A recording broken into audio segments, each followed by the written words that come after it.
মেয়েদের জন্য ৬ ধরনের সাজগোজ করা আল্লাহ হারাম করে দিয়েছেন। আর এই ৬ ধরনের সাজগোজ তারা শুধু পরপুরুষের জন্য নয়, বরং নিজের স্বামীর সামনেও তারা সাজতে পারবে না।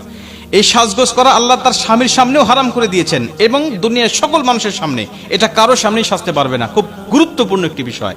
প্রথম নম্বরে বুখারী শরীফের বর্ণনায় নবীজি সাল্লাল্লাহু আলাইহি ওয়াসাল্লাম বলছেন, এই একটা হাদিসের মধ্যে 3টা সাজগোজের কথা আল্লাহ নবী বলেছেন। বুখারী শরীফের 5933 নম্বর হাদিস, নবীজি সাল্লাল্লাহু আলাইহি ওয়াসাল্লাম বলছেন, মেয়েদের জন্য প্রথম নম্বর সাজগোজ করা হারাম, আর সেটা হলো তারা যেন ভ্রু অঙ্কন না করে, ভ্রু প্লাক না করে। এই ভ্রু প্লাক করাটা যে এত জঘন্য গুনাহ, আমাদের মা বোনরা এটা না বুঝে আজকে ভ্রু প্লাক করার জন্য প্রতিযোগিতা চলছে।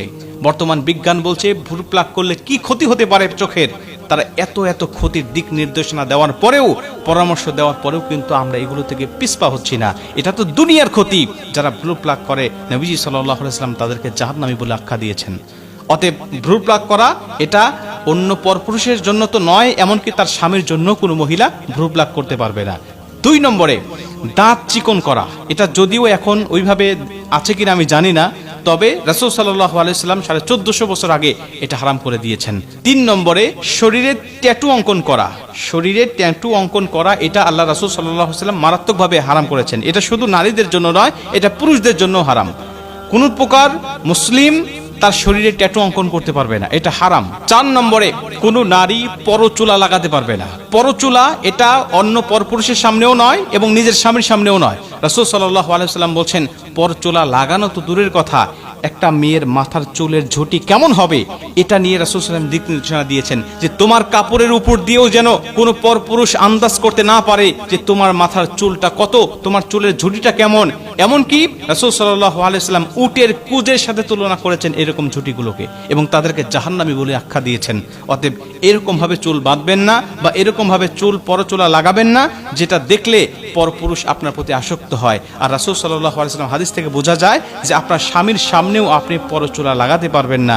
আপনাকে আল্লাহ যেটুকু দিয়েছে এটুকুর মধ্যেই আপনাকে সীমাবদ্ধ থাকতে হবে। এবং 5 নম্বরে সবচেয়ে গুরুত্বপূর্ণ বিষয়, সেটা হলো কপালে টিপ পরিধান করা।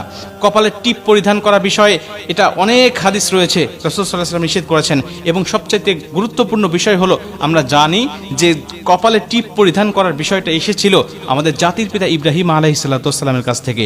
যখন তাকে চরকে বেঁধে আগুনে নিক্ষেপ করার জন্য যখন প্রস্তুতি নেওয়া হচ্ছিল, আল্লাহ পাক তখন আসমান থেকে ফেরেশতা পাঠিয়েছিল তাকে সাহায্য করার জন্য।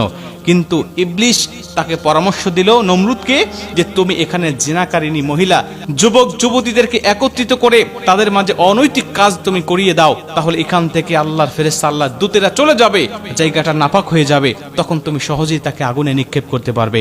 তখন এই সমস্ত পতিতা নারীদেরকে চিহ্নস্বরূপ কপালে টিপ পরিধান করে দেওয়া হয়েছিল, কপালে টিপ পরিধান করে দেওয়া হয়েছিল, যার কারণে ওই চিহ্নস্বরূপ আমাদের মা বোনেরা না বুঝে না জেনে আজও কপালে টিপ পরিধান করে ফ্যাশন হিসাবে। অতএব এই কপালে টিপ পরিধান করাও কিন্তু হারাম, এটা করা যাবে না। এবং 6 নম্বরে সবচেয়ে গুরুত্বপূর্ণ বিষয়, সেটা হলো ঘণ্টি যুক্ত নূপুর পরিধান করা। আপনি নূপুর পরেন, কোনো সমস্যা নাই, কিন্তু এই নূপুরের মধ্যে যেন কোনো বাজ না থাকে।